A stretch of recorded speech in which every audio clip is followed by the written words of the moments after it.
यदि आप सूजी के गुलाब जामुन इस तरीके से बनाओगे तो कभी भी गुलाब जामुन तेल में फटेंगे नहीं और बिखरेंगे नहीं, और बहुत ही बढ़िया से यहाँ पर लाजवाब से ये गुलाब जामुन बनकर तैयार होंगे। तो चलिए इसे हम बनाना शुरू करते हैं।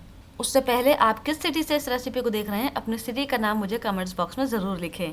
तो इस रेसिपी को बनाने के लिए सबसे पहले एक कढ़ाई में हम डालेंगे 1 कप के करीबन दूध, और फिर इसमें हम डालेंगे 1 चम्मच के करीबन शक्कर।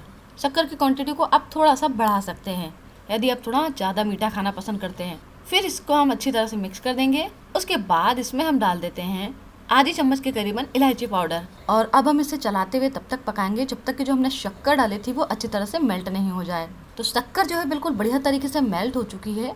मैंने यहाँ पर ली है आधा कप के करीबन सूजी यानी कि रवा, और मैंने यहाँ पर बारीक वाली सूजी ली है, आप मोटी वाली भी ले सकते हैं। बस आपको यहाँ पर क्वांटिटी का ध्यान रखना है। तो थोड़ी थोड़ी सूजी हम यहाँ पर डालते जाएंगे और अच्छे से मिक्स करते जाएंगे। ये सारी प्रोसेस के समय आपको गैस की फ्लेम को बिल्कुल लो रखना है। सिंपल सा मेजरमेंट है, 1 कप आपने दूध लिया है तो आधा कप आपको सूजी लेनी है। यदि आप सूजी ज़्यादा ले हैं तो दूध की क्वांटिटी को भी बढ़ाइएगा। अब लो फ्लेम पर हमें इसे तब तक पकाना है जब तक कि ये डो के फॉर्म में ना आ जाए। तो आप देख सकते हैं ये कढ़ाई में चिपकना बंद हो गया है और बिल्कुल डो की तरह तैयार हो गया है। गैस को हम बंद कर देंगे और इसे किसी थाली में ट्रांसफ़र कर लेंगे। पकने के बाद इसे कढ़ाई में बिल्कुल नहीं छोड़िएगा।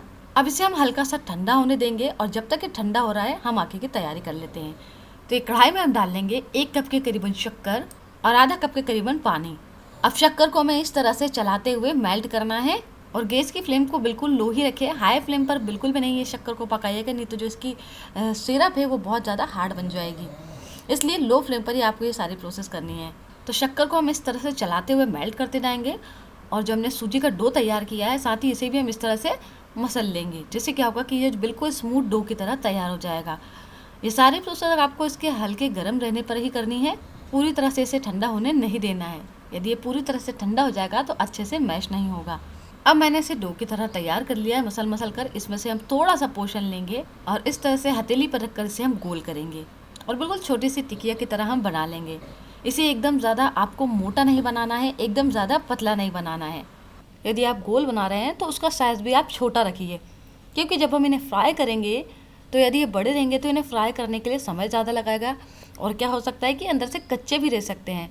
मैंने इसे चपटा इसलिए बनाया है कि एक इसका बेनिफिट ये होगा कि जब इसे हम चाशनी में डालेंगे तो जो चाशनी है वो जल्दी से एब्जॉर्ब हो जाएगी, हमारी जो मिठाई वो बहुत जल्दी से सॉफ्ट हो जाएगी। तो मैंने यहाँ पर सारे इस तरह से पेड़े बनाकर रेडी कर लिए हैं। तो चाशनी को भी मैंने यहाँ पर इस तरह से पका लिया है।